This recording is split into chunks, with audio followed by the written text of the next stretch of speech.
ያንን መነሻዬን ፊደልን መልእክት የቆሎ ተማሪ ያንን ልጅነት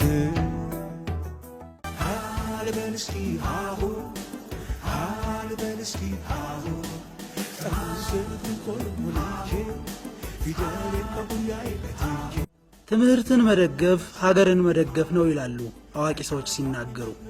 ታዲያ ይህንን ተግባር በውል የተረዱት የኢፌዴሪ ቀዳማዊት እመቤት ወይዘሮ ዝናሽ ታያቸው ለትምህርት ዘርፍ ከፍተኛ ትኩረት በመስጠት በሀገራችን ትምህርት ቤቶችን ለማስፋፋት በርካታ ስራዎችን እያከናወኑ ይገኛሉ።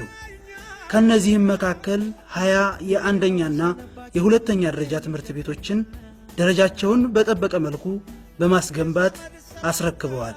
ይህንን ያላለሰለሰ ጥረታቸውንና ውለታቸውን የኢፌዴሪ ትምህርት ሚኒስቴር እንደ ሀገር እንዴት ይመለከተዋል? ክብርት ቀዳማዊት እመቤት ዝናሽ ታያቸው ኢትዮጵያ ውስጥ እያስገነቡ ያሉ ብዙ ትምህርት ቤቶች በተለይ ቁጥራቸው ከ20 በላይ የሚሆኑ የሁለተኛ ደረጃ ትምህርት ቤቶችን ደረጃቸውን በጠበቁ እያስገነቡ ይገኛሉ። አሁን እያየን እንዳለን በብዙ ክልሎች እንደገና የመሰረት ድንጋይ እየተቀመጠ ይገኛል። ስለዚህ እሳቸው ለትምህርት ቅድሚያ መስጠታቸው እንግዲህ የተለያዩ የሀገር ቀዳማዊ እመቤቶች የሀገራችንም ቀዳማዊ እመቤቶች በሚቆዩባቸው ጊዜዎች እንዲታወሱባቸው የሚሰሩት ስራ ወይ ደግሞ በልባቸው ውስጥ ሞልቶ ያለውን ነገር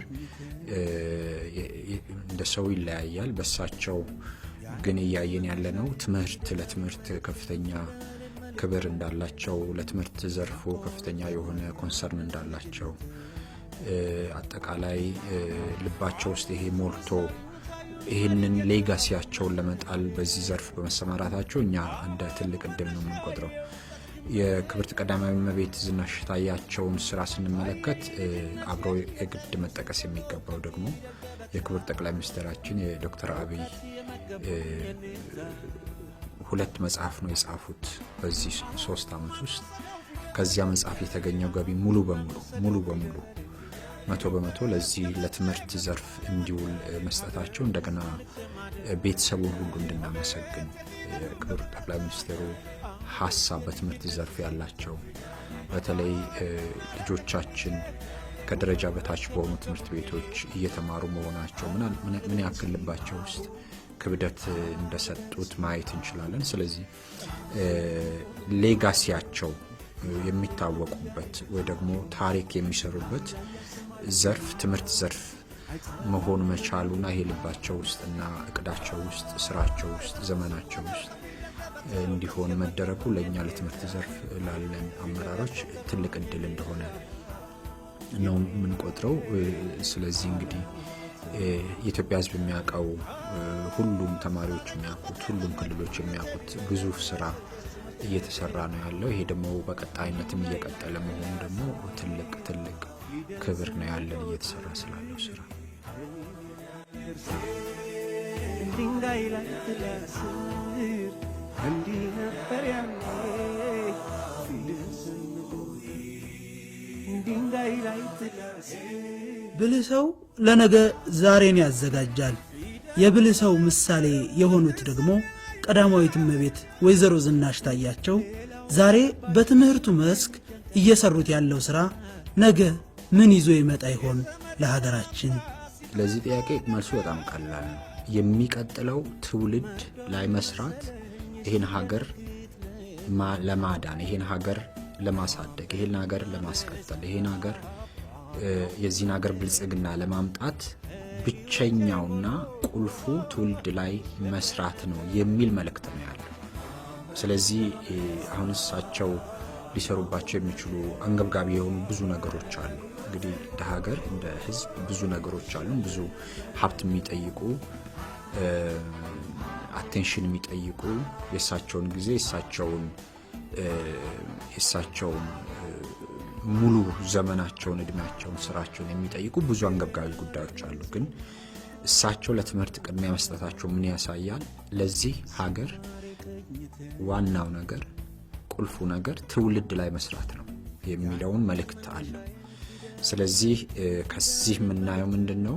እንግዲህ አሁን በኮሮና በጤና በምግብ ራስ መቻል ብዙ ነገሮች አሉ ሊነሱ የሚችሉ ግን እነዚህ ነገሮች እንዳሉ ሆነው ግን ዘላቂ የሆነ ርቆ የሚሄድ ይሄን ሀገር ወደማይመለስበት እድገት ለማስገባት ከተፈለገ ግን ትውልድ ላይ መስራት የነገን ሀገር የሚመሩ ሀገር የሚረከቡ ትውልድ ላይ ቢሰራ ዋናው እሱ ነው የሚል መልእክት ነው ያለው። ስራቸውም ውሳኔያቸውም እቅዳቸውም ሙሉ ጊዜያቸውን የሰጡበት ትውልድ ላይ መስራት የሚል ግዙፍ ጮሆ የሚወጣ መልእክት እንዳለ ነው የሚገባኝ።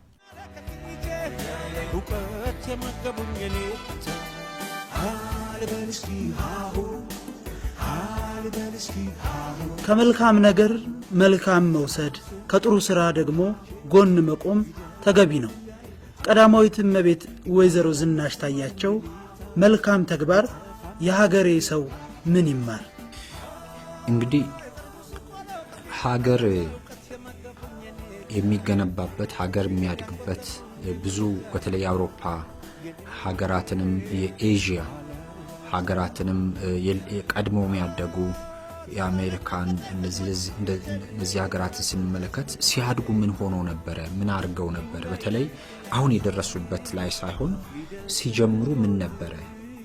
ምን አረጉ? ምን ወሰኑ? ምን ህግ አወጡ? ምን አከናወኑ? የሚለውን ወደ ኋላ ሄደን ማየት ሁሉ ጊዜ ይጠቅማል። ወደ ኋላ ሄደን ግን ስንመለከት በብዙ ሀገራት ውስጥ በብዙ አሁን አደጉ ብለን ምን ቀናባቸው ሄደን ለማየት ምን ቀናባቸው ሀገራት የተወሰነ አመታት ወደ ኋላ ሄደን ስንመለከት ያደረጉት አንድ ቁልፍ ነገር ትምህርት ላይ የሰሩት ስራ ነው። ትምህርት ማለት ለኔ አንድ ሀገር ነገ የሚበላውን መልካም ፍሬ ዛሬ መዘራት አለበት። ያ ዘር ትምህርት ነው። ዛሬ የምንዘራው የትምህርት ዘር ዛሬ በትምህርት ላይ የምንዘራው ዘር ነው ነገ ዛፍ የሚሆን ነገ አትክልት የሚሆን ነገ የሚበላ ወይ የሚጣፍጥ ወይ የሚኮመጥጥ ፍሬ የሚሆን ማለት ነው። ስለዚህ ይሄ ጉዳይ የሀገር ጉዳይ የመንግስትም ጉዳይ ብቻ አይደለም። እኔ አሁን የበለጠ እየገባኝ ያለው የመንግስት ጉዳይ ብቻ አይደለም። የክልልም የፌዴራልም መንግስት ጉዳይ ብቻ አይደለም።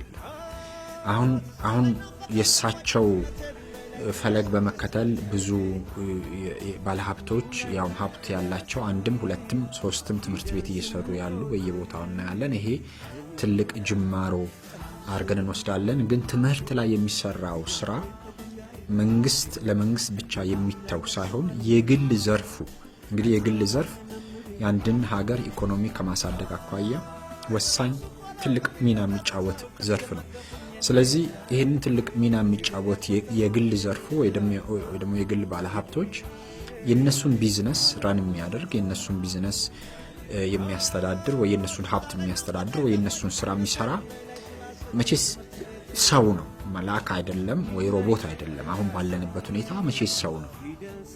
ስለዚህ ጥሩ አምራች ዜጋ፣ ጥሩ ታማኝ ዜጋ፣ ጥሩ የነሱን ሀብት የነሱን የግል ዘርፍ የሚያሳድግ ታማኝ ትጉህ ሰራተኛ የሚመጣው ከትምህርት ዘርፍ። ስለዚህ ሌላ ሰው ሰርቶ ሲጨርስ እነሱ ተረክበው ስራ የሚያሰሩና ስራቸውን ሀብታቸውን የሚያስተዳድር ማድረግ ብቻ አይደለም፣ በዚያ ዘር መዝራት ላይ መሳተፍ አለባቸው ብዬ አምናለሁ። ስለዚህ ትውልዱ የሚማርበትን ትምህርት ትውልዱ የሚያድግበትን ትምህርት ትቶ ያንን ዝም ብሎ መልካም ነገር ብቻ መጠበቅ ልክ ነው ብዬ አልወስድም። ስለዚህ ከክብርት ቀዳማዊት እመቤት ዝናሽ ታያቸው ይህን ሁሉ ጊዜያቸው እንግዲህ ይህን ሁሉ ጊዜያቸውን ሌጋሲያቸውን ታሪካቸውን እዚህ ላይ ከማዋላቸው ሌላው መማር አለበት ብዬ አምናለሁ። ከተጣበበም ጊዜያቸውም ቢሆን ሌሎቹም እንደሳቸው ከተጣበበም ጊዜያቸውም ቢሆን ትምህርት ለአንድ ትምህርት ቤት ለምን አይሆን? አንድ ክፍል ለምን አይሆን? ሁሉም ማድረግ የሚችል ከትርፋቸውም ሳንል ከጉድለታቸውም ተጣበውም ቢሆን ትምህርት ቤት ላይ ከመንግስት ጎን እንዲቆሙ ከክልልም ከፌዴራል መንግስት ከሚሰራው ስራ ጎን በመቆም ትውልድ ላይ የምንሰራው ዛሬ የምንዘራው ዘር ዛሬ የምንሰራው ስራ ዛሬ የምናደርገው ነገር ነው ነገ እኛ የምናስረክባት ሀገር እንደፈለግነው እንደወደድነው ሰላማዊ ያደገች የበለጸገች የምትመች አየሯም ኑሮዋም ሁሉ የምትመች ሀገር እንድትሆን የምናስብና የምንመኝ በሙሉ ትምህርት ላይ ትውልድ ላይ መሰራት አለበት ብዬ አስባለሁ። ስለዚህ ሌሎች ይህን መልእክት የሚሰሙ የኢትዮጵያ ባለሀብቶችም ግለሰቦችም በመንግስትም በግልም በፌዴራልም በክልልም ያሉ የስራ ኃላፊዎች ጭምር ዛሬ ትምህርት ላይ የምንሰራው ስራ ዛሬ ትምህርት ላይ የምንዘራው ዘር ነው ነገ የሚበቅል ነገ የሚያድግ ነገ ምናልባት ዛፍ ሆኖ የሚያድግ ቅጠሉ ለመድኃኒትነት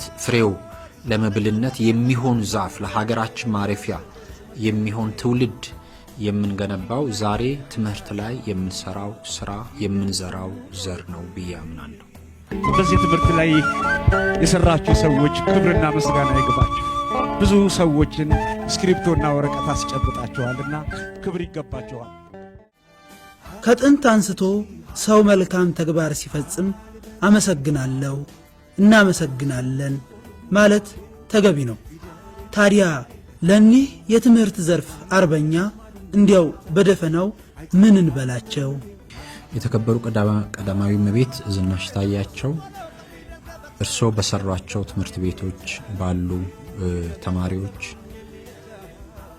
በነዛ ተማሪዎች ወላጆች ቤተሰቦች በነዛ ተማሪዎች መምህራን አጠቃላይ ትምህርት ዘርፉን ተዋናይ አመራሮችን ወክዬ ከፍ ያለ ምስጋናዬን ከፍ ያለ አድናቆቴን መግለጽ እፈልጋለሁ። ብዙ ህፃናቶች አርፈዋል። ከጥላ ከፀሐይ ወደ ጥላ ገብተዋል በእርሶ ስራ። ብዙ ህፃናት ምናልባት ድንጋይ ላይ ከመቀመጥ ወንበር ላይ እንዲቀመጡ ሆነዋል። ዛፍ ስር ከመቀመጥ ይልቅ ቤት ውስጥ ክፍል ውስጥ ተቀምጦ እንዲማሩ ሆነዋል። ስለዚህ እነዚህን ህፃናት እነዚህን ያረፉትን ደስ የተሰኙትን ከብዙ ከፀሐዮች ከብዙ ሽንፍሮች ከብዙ ድንጋይ ላይ ከመቀመጥ ባሳረፏቸው ተማሪዎች ስም እጅግ እጅግ እጅግ ከፍተኛ የሆነ ምስጋናዬን ማቅረብ እፈልጋለሁ። እንደ ሀገር እንደ ህዝብ በትምህርት ዘርፍ የምንሰራቸው ስራዎች ግዙፍ ናቸው። እንደ መንግስት ብቻ ሳይሆን ሰዎች፣ ግለሰቦች፣ ባለሀብቶች የእርሶን አርአያ በመከተል እርሶ የሚሰሩትን ስራ በመከተል እርሶ ለዚህ ትውልድ ይህን ትውልድ መገንባት ለዚህ ሀገር ቁልፍ ነው። ብዙ አንገብጋቢ ነገሮችን ቢሆን ግን ትልቁ ነገር ዘላቂነት ያለው ስራ ትውልድ ላይ የሚሰራ ስራ ነው። ተማሪ ላይ የሚሰራ ስራ ነው። በትምህርት ዘርፍ ላይ የሚሰራ ስራ ነው ብለው የተነሱበትን መነሳሳት ሌሎች ወንድሞቻችን፣ እህቶቻችን፣ አባቶቻችን፣ እናቶቻችን የእርሶን አርአያ ደግሞ እንዲከተሉ ሞዴል ስለሆኑልን ከእርሶ ከሚሰሩት ስራ በመነሳት ብዙ ሰዎች አሁን አንድም ሁለትም ትምህርት ቤት እየገነቡ ያሉ እያየን እንገኛለን። ይሄ ደግሞ የእርሶን አርአያነት የእርሶን ሞዴልነት የሚያሳይ ስለሆነ እጥፍ ድርብ ምስጋናዬን ማቅረብ እፈልጋለሁ። ዛሬ እንኳን የመሰረት ድንጋይ ከክቡር ጠቅላይ ሚኒስቴር ጋር ያስቀመጡበትን ዜና እያየው ነበር። ስለዚህ የእርሶ ስራ ቀጣይነት በትምህርት ዘርፍ መሆኑን የሚያሳይ ብዙ ምልክቶች ብዙ ስራዎች እየታዩ ነው ያሉት።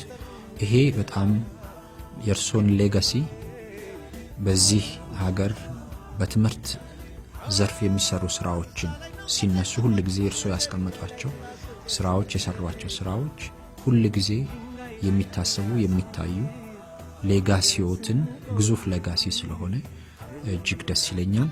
ስለዚህ በአጠቃላይ በትምህርት ሚኒስቴር ከፍተኛ አመራሮች፣ በክልል ትምህርት ቢሮ ኃላፊዎች የእርሶ ስራ በሁሉም ክልሎች ትምህርት ቤቶች የተሰሩ ስለሆነ የትምህርት ቢሮ ኃላፊዎችን በመወከል ቅድም እንዳነሳሁት ወላጆችን እነዚያ ደስ የተሰኙትንና ያረፉትን ከብዙ መከራ ከብዙ ችግር ነፃ ያወጧቸውን ህፃናት ተማሪዎች መምህራኖቻቸውን ወክዬ ክብርት ቀዳማዊት እመቤት ዝናሽ ታያቸው በትምህርት ዘርፉ እያበረከቱት ላሉት ስራ በሙሉ እግዚአብሔር ይስጥልኝ፣ እግዚአብሔር ያክብርልኝ። ረጅም ዕድሜ እመኛለሁ። እጅግ አድርጌ አመሰግናለሁ። ፊደል ስንቆጥር ድንጋይ ላይ ትላስር እንዲህ ነበር ያ